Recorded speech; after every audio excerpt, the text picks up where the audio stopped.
नमस्कार. मालिकेच्या आजच्या भागामध्ये आपल्याला पाहायला मिळणार आहे फायनली सायलीने केलेलं व्रत फळाला आलेलं आहे आणि मधुभाऊंची तब्येत बरी झालेली आहे.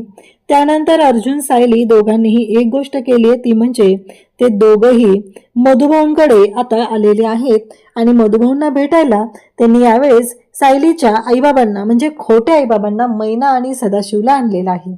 मग मैना आणि सदाशिवला आणल्यानंतर सायली म्हणते की मधुभाऊ, माझे आई बाबा तुम्हाला भेटायला आलेले आहेत. सदाशिव लोखंडे आणि मैनावती लोखंडे ते दोघंही त्यांना तिथे रामराम नमस्कार करतात आणि त्याच वेळी सायली सांगत असते. परंतु आता मात्र मधुभाऊंचा काहीच रिस्पॉन्स नसतो आणि आता मधुभाऊंनी ते दोघं तिथून गेल्यानंतर सायलीला काही गोष्टी तिथे रिस्पॉन्स केलेल्या आहेत आणि त्यामुळं खूप मोठी गोष्ट घडणार आहे. तर सायलीला आता हे सत्य समजणार आहे. हे सत्य कशा पद्धतीने सायलीच्या समोर येणार ते आपण आपल्या आजच्या या व्हिडिओमध्ये पाहणार आहोत. सायलीने किती कठीण व्रत केले, त्यामध्ये अर्जुनने तिची कशा पद्धतीने साथ दिलेली आहे ते आपल्याला पाहायला मिळणार आहे. तर इकडे सायली मधुभाऊंना भेटायला आलेली असते. सायली मधुभाऊंशी बोलते. सायली मधुभाऊंना म्हणत असते की मधुभाऊ, काय घडलंय हे सगळं, कोण आहेत, कशामुळे हा त्रास होतोय, कोण आहेत ही लोक, असं म्हणत सायली मधुभाऊंना प्रश्न विचारलेले असतात आणि सायली मधुभाऊंना भेटून निघत असते. परंतु मधुभाऊंना भेटून जेव्हा सायली निघालेले आहे तेव्हा मात्र एक गोष्ट घडते ज्याचा विचारही कोणी केलेला नसतो. सायली मधुभाऊंकडे पाहते. मधुभाऊंची अवस्था बिकट होत चालली ही गोष्ट सायलीच्या लक्षात येते.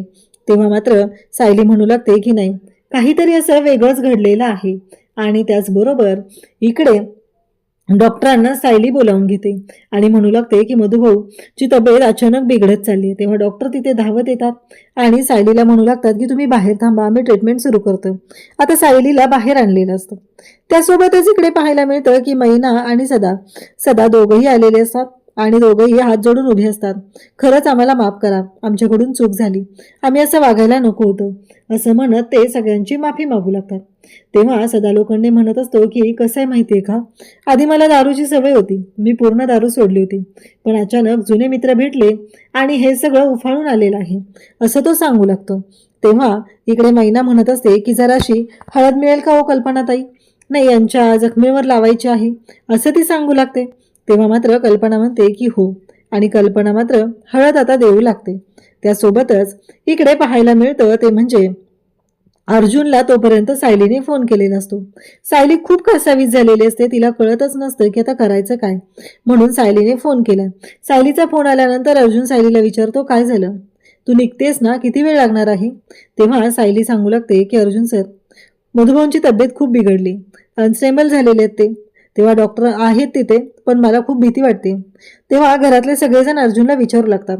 तेव्हा अर्जुन म्हणतो की मधुभाऊंची तब्येत बिघडली आणि मला जावं लागेल.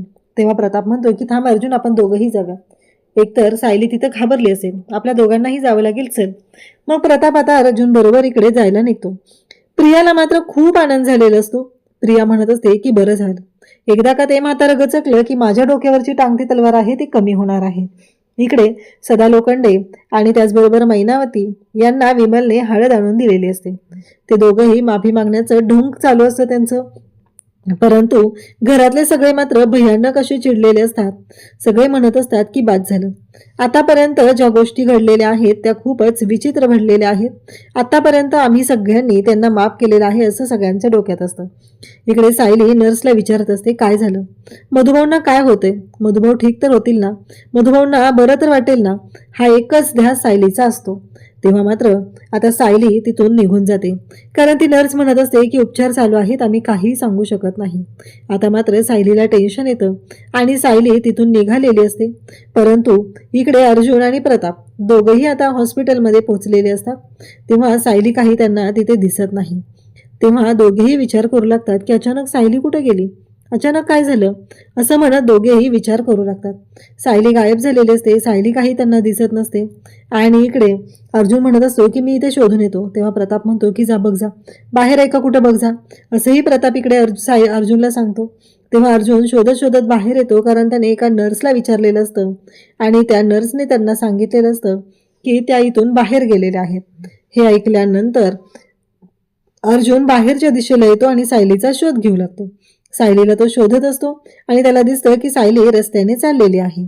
आता मात्र अर्जुन सायलीला हाक मारतो आणि थांबवतो. सायली थांब, सायली थांब. तेव्हा सायलीला अर्जुन विचारतो, अगं तू कुठं चाललीस? आम्ही इथे हॉस्पिटलमध्ये आलेलो आहोत, तुझं काय चाललंय? तेव्हा मात्र सायली म्हणत असते की मी देवीच्या मंदिरात चाललेली आहे. अर्जुन म्हणतो, अगं अनवाणी पायांनी का चाललेस? तेव्हा सायली म्हणते की मी व्रत करते आणि मला देवीला जाऊन जाब विचारायचंय.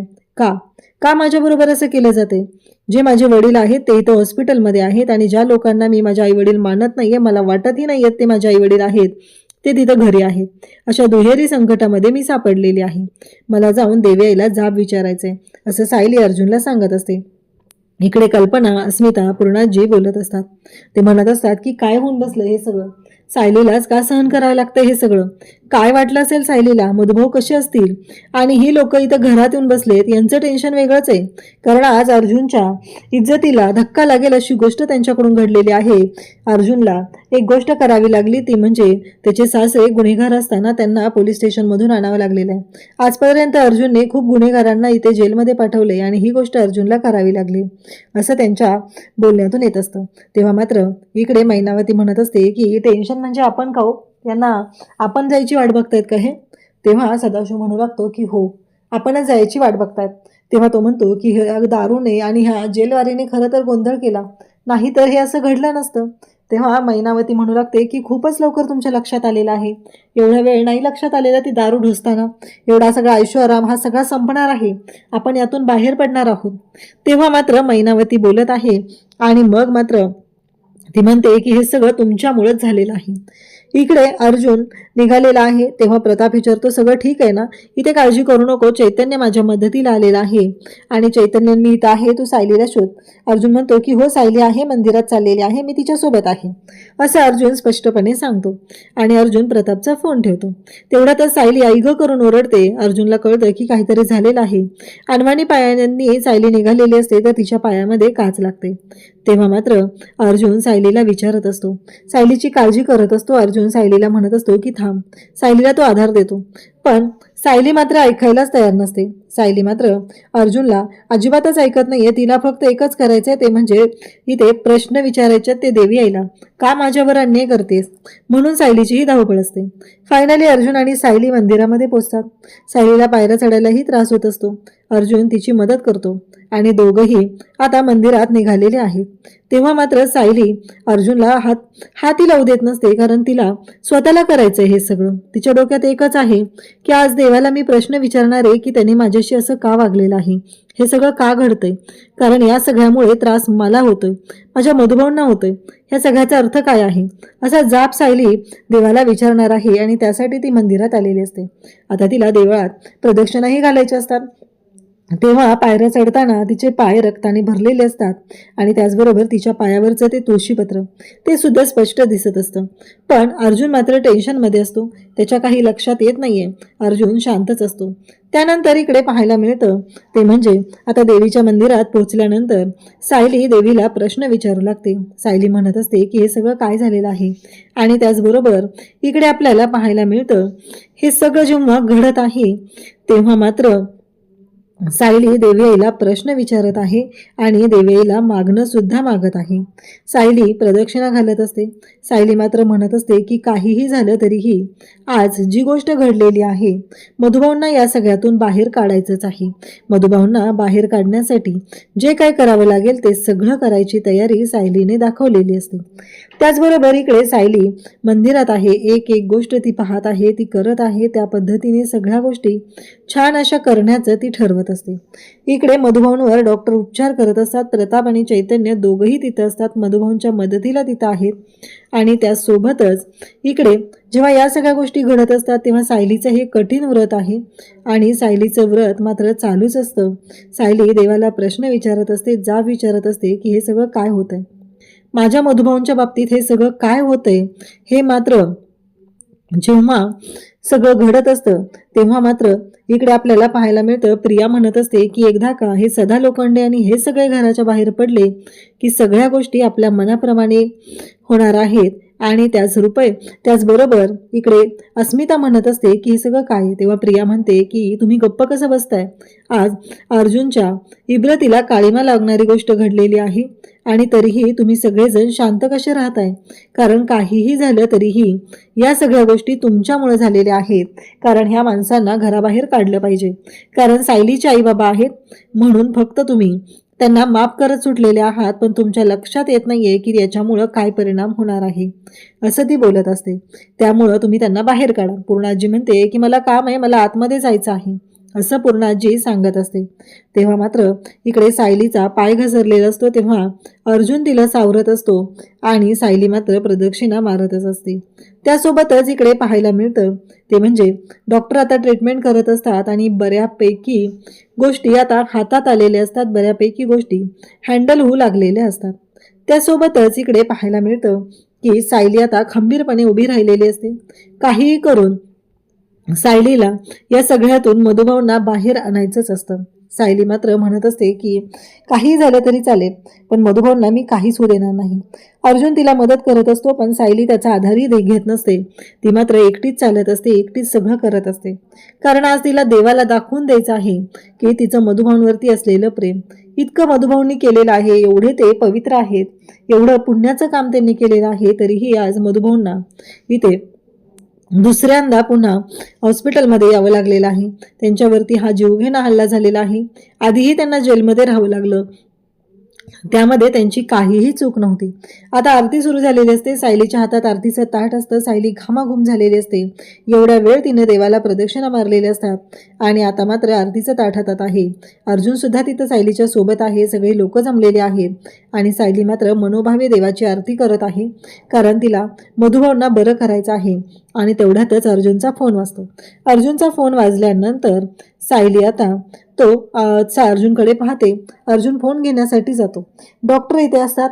डॉक्टर म्हणत असतात की फायनली आता त्यांची तब्येत स्टेबल झालेली आहे. म्हणजे मधुभाऊंना असा कोणता तरी धक्का बसलेला होता. इकडे प्रताप काकांचा फोन आलेला असतो आणि ते अर्जुनला म्हणत असतात की हे बघ अर्जुन, आणि चैतन्यही सांगत असतो की मधुभाऊंची तब्येत आता स्टेबल आहे. डॉक्टरांनी सांगितले काळजी करण्यासारखं काही कारण नाहीये, सगळं व्यवस्थित होणार आहे. इथे आरती चालू असते. अर्जुन ही देवीच्या समोर हात जोडून उभा असतो. आज सायलीच्या प्रार्थनेला यश आलेलं असतं आणि मधुभाऊंची तब्येत बरी होत चाललेली असते. आणि त्याचबरोबर ज्या गोष्टी घडत असतात त्या मात्र खूपच जबरदस्त अशा असतात. सायलीला अर्जुन सांगतो की मधुभाऊंना बरं वाटायला लागलेलं आहे. आता मात्र हे सगळं ऐकून सायलीला सुद्धा खूप बरं वाटतं आणि सायली इकडे पाहत असते. मग देवाचे ती आभार मानते आणि अर्जुन आणि सायली दोघंही खुश झालेले असतात. फायनली मधुभाऊंची तब्येत बरी झालेली आहे. या सगळ्या गोष्टी खूप छान अशा घडलेल्या असतात. सायली आणि अर्जुन दोघेही देवाचे आभार मानतात आणि नंतर ते हॉस्पिटलला येतात. तर उद्याच्या भागात आपल्याला पाहायला मिळणार आहे की अर्जुन हा सायलीला विचारत असतो की नक्की असं काय झालं, म्हणजे तू मधुभाऊंशी काय बोललीस म्हणून मधुभाऊ असे पॅनिक झालेले आहेत, अनस्टेबल झाले ते. तेव्हा सायली सांगत असते की मी मधुभाऊंना तिथे विचारत होते, त्यांना सांगत होते की मैना आणि सदाशिव हे माझे आईबाबा कसे आहेत, मला वाटतच नाहीये, माझं मन मला मानतच नाहीये की ते माझे आईबाबा आहेत. तेव्हा मात्र अर्जुन म्हणतो हो का. मग आता अर्जुन आणि सायलीने ठरवले की मैना आणि सदाशिवला मधुभाऊंना भेटायला घेऊन यायचं. मग ते घरी जातात. मैना आणि सदाशिवला बोलावून घेतात आणि त्यांना घेऊन हॉस्पिटलमध्ये येतात. आता हॉस्पिटलमध्ये आल्यानंतर सायली आणि अर्जुन दोघंही तिथं आहेत. मैना आणि सदाशिव या दोघांनाही तिथं ओळख करून दिली जाते आणि तेव्हा मात्र पुन्हा मधुभाऊ अनस्टेबल झालेले आपल्याला पाहायला मिळतात. त्या दोघांनाही बाहेर बसायला सांगितलं जातं. तेव्हा सायली म्हणत असते की हे सगळं काय आहे मधुभाऊ, म्हणजे तुम्ही कोणता इशारा करताय, कोणता संकेत देण्याचा प्रयत्न करताय, असं सायली विचारत असते. तेव्हा मात्र इकडे सायली म्हणत असते की नक्कीच मधुभाऊ तुम्हाला माहिती आहे की ते माझे आईबाबा नाही आहेत, किंवा ते असतील तर ते माझे आईबाबा कसे असतील हा प्रश्न तुम्हालाही पडला असेल, मला माहिती आहे, असं सायली इकडे बोलत असते. त्यासोबतच इकडे मैनावती आणि सदाशिव या दोघांनाही आता बाहेर जायला सांगितले. नक्की काय होणार आहे ते आपण पुढे पाहणार आहोत. अशाच अपडेटसाठी चॅनलशी कनेक्ट राहा. थँक्यू.